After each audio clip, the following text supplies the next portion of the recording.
നടന്നത് മനുഷ്യനിർമ്മിത ദുരന്തമെന്ന ആരോപണവുമായി മാധവ് ഗാഡ്ഗിൽ. നമസ്കാരം, കൊട്ടാരക്കര മീഡിയയിലേക്ക് സ്വാഗതം. വയനാട് മേപ്പാടിയിലെ മുണ്ടക്കൈ ചൂരൽമല മേഖലകളിലുണ്ടായ ഉരുൾപൊട്ടൽ മനുഷ്യനിർമ്മിത ദുരന്തമെന്ന് മാധവ് ഗാഡ്ഗിൽ ആരോപിച്ചു. സർക്കാരിന് ഉത്തരവാദിത്വത്തിൽ നിന്ന് ഒഴിയാനാകില്ലെന്നും പരിസ്ഥിതി ചൂഷണത്തിന് സർക്കാർ തന്നെ ഒത്താശ ചെയ്യുന്നുവെന്നും അദ്ദേഹം കുറ്റപ്പെടുത്തി.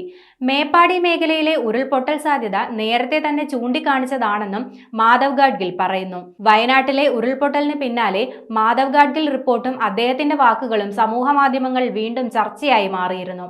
സമൂഹ മാധ്യമങ്ങളിലൂടെ തന്റെ വാക്കുകൾ ജനങ്ങൾ ഏറ്റെടുക്കുന്നത് സ്വാഗതാർഹമാണെന്ന് അദ്ദേഹം പറഞ്ഞു. സർക്കാരിൽ പ്രതീക്ഷയില്ലെന്നും ജനകീയ മുന്നേറ്റമാണ് പരിസ്ഥിതി സംരക്ഷണത്തിന് ആവശ്യമെന്നും മാധവ് ഗാഡ്ഗിൽ വ്യക്തമാക്കി. 2013 മാധവ് ഗാഡ്ഗിൽ തന്റെ പഠന റിപ്പോർട്ടിൽ പരാമർശിച്ച പരിസ്ഥിതിലോല പ്രദേശങ്ങളുടെ ലിസ്റ്റിൽ വയനാടും മേപ്പാടിയുമുണ്ട്.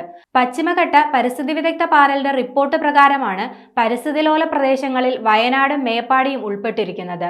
മാധവ് ഗാഡ്ഗിൽ അധ്യക്ഷനായ സമിതി അതിന്റെ റിപ്പോർട്ടിൽ പശ്ചിമഘട്ടത്തിലുടനീളമുള്ള പരിസ്ഥിതിലോല പ്രദേശങ്ങളും മേഖലകളും തരംതിരിക്കാൻ നിർദ്ദേശിച്ചിരുന്നു.